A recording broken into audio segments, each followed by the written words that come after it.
Minou était un jeune chat curieux, au pelage tigré et aux yeux perçants. Il vivait dans une petite maison à la lisière d'une forêt dense, avec sa maîtresse, Madame Dupuis, une vieille dame affectueuse mais parfois un peu tête en l'air. Minou passait ses journées à explorer les alentours, grimpant aux arbres et traversant les buissons.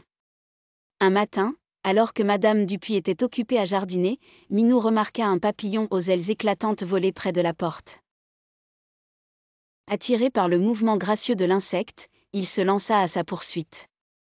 Le papillon virevoltait de droite à gauche, et chaque fois que Minou pensait l'attraper, il lui échappait de peu.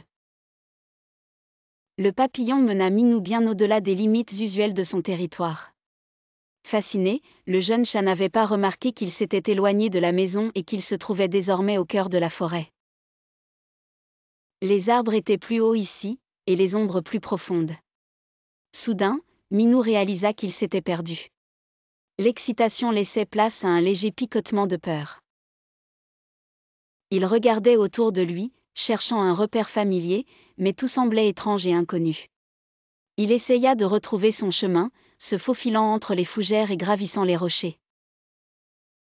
Après une heure d'errance, alors que le soleil commençait à descendre à l'horizon, Minou aperçut au loin une silhouette qu'il reconnut, c'était Madame Dupuis, sa voix douce l'appelant à l'aide de son timbre rassurant.